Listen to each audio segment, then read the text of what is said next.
Pour moi, la citation, c'est flagrant, c'est être sourd n'est pas impossible. Pour moi, ça veut dire que ça existe. Donc, du coup, c'est pas parce qu'on est sourd qu'on va pas y arriver, que tout est impossible.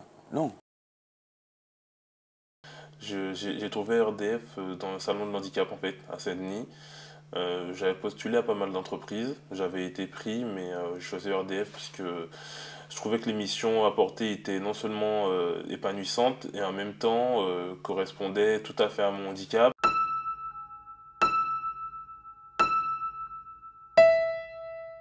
Avec l'occasion donc de la semaine du handicap, ça serait l'occasion pour nous de travailler ensemble et de faire un point sur l'accord, sur le rôle du correspondant handicapé, sur la manière dont tu fonctionnes, comment tu travailles sur ce dossier.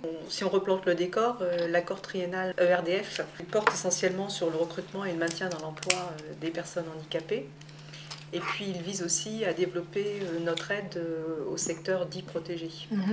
Je pense que, d'après les chiffres que j'ai pu voir, les résultats de 2009 avaient été assez encourageants, puisque le taux d'emploi avait progressé d'un tiers et que nos achats au secteur dit protégé avaient doublé. Le correspondant handicap, ce n'est pas seulement un appui administratif, il est là aussi pour, je dirais, interpeller, solliciter chacun des acteurs internes ou externes à l'entreprise.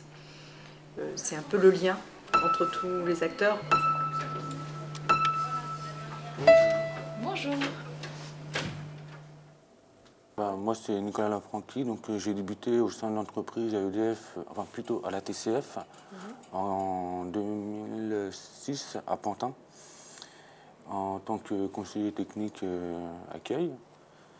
Je suis resté 6 mois et puis après j'ai été muté. Et donc j'ai été muté ici, je suis resté, c'est ma 3e, 4e année ici.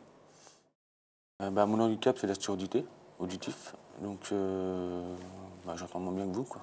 Moi j'ai une surdité importante mais équilibrée par rapport aux besoins dans la vie. C'est-à-dire moi j'ai un très bon écoute en médium, mais il y a des sourds qui sont bien en aigu qu'en grave, mais que l'utilité vraiment au téléphone, c'est du médium qu'il faut.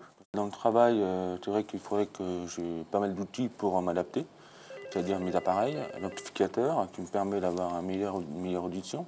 Et ça te permet d'entendre Normalement. Normalement. Franchement, je ne sais pas, parce que je ne vais pas dire que j'entends comme un entendant, mais parce que moi je ne sais pas comment les entendants entendent.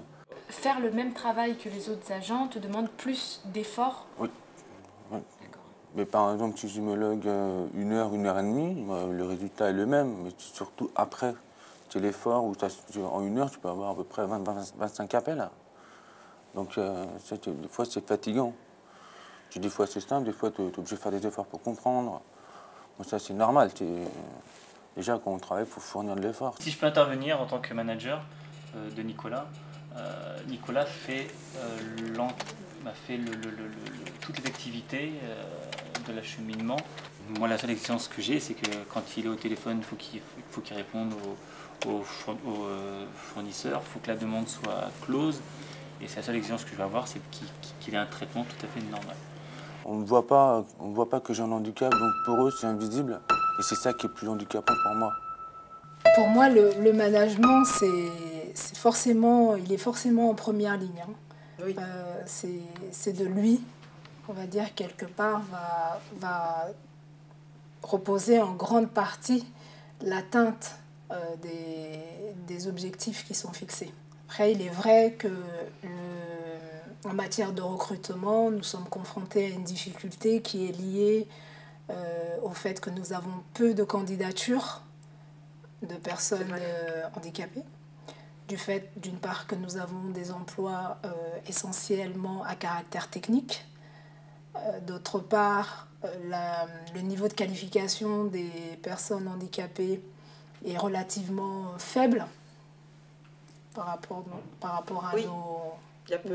aux compétences dont on a besoin. Ce qui ne facilite pas effectivement la démarche. Cela étant, on a réussi tout de même cette année, si tu me rejoins sur ce point-là, on a réussi à réaliser 5 recrutements en contrat en alternance. Je m'appelle Émeric, je suis étudiant alternant chez ERDF. J'ai 22 ans, je suis handicapé depuis 2002. Concrètement, je boite. Mes missions, ça va autant de l'administratif que sur le terrain. J'englobe une bonne partie du processus client qui peut être assez complexe à comprendre et assez complexe à réaliser. Mais malgré mon handicap, ça ne me pose pas vraiment de problème. Au contraire, c'est un métier complet et c'est vraiment intéressant. Oui, effectivement, c'est vrai que ça ne lui pose pas de problème dans son travail au quotidien. Moi, la première fois que je l'ai vu, bon, j'ai bien vu qu'il boitait. Et donc, je lui ai posé tout de suite la question, est-ce que ça pouvait l'handicaper lorsque, dans son travail de tous les jours ou même pour venir au travail. Bon, il m'a dit que ça ne lui posait pas de problème. Ça fait quand même 8 ans que j'ai ce handicap, qu'il y a une partie des gens qui pensent que je fais exprès, une autre partie qui pense que je me suis fait mal et que c'est pas grand chose. Puis je me dis que s'ils sont pas venus me voir en me disant pourquoi, c'est que ça les gêne pas plus que ça. Après, s'ils osent pas, forcément, pendant 2 ans, on va travailler ensemble, donc je serai sûrement amené un jour ou l'autre à leur dire le pourquoi du comment et comment c'est arrivé. Il faut d'abord regarder, c'est la personne, les compétences qu'elle peut apporter au sein du collectif, son potentiel, avant de regarder, avant le handicap. Tout en prenant en compte le handicap, parce que par la suite, parce qu'il faudra bien aider la personne à tenir son poste. Oui. Mais, de ce côté-là, on peut avoir l'appui, ne serait-ce que déjà du médecin du travail, qui est toujours un conseil sur l'adaptation du poste du travail de la personne qui vient d'être recrutée. En dehors du médecin du travail, je pense que l'assistante sociale aussi a son rôle à jouer, mais parce que c'est quelqu'un qui est plutôt à l'écoute. Elle vient en accompagnement social des salariés et de leurs familles qui se trouvent en situation de handicap et puis auprès du management de l'unité. Mais on a aussi d'autres appuis, que ce soit techniques, au niveau du matériel. Je crois que tu as, toi, dans ton équipe, des gens qui sont sur une expérimentation d'un nouveau système. Donc, comment est-ce que j'ai découvert l'outil Tadeo ?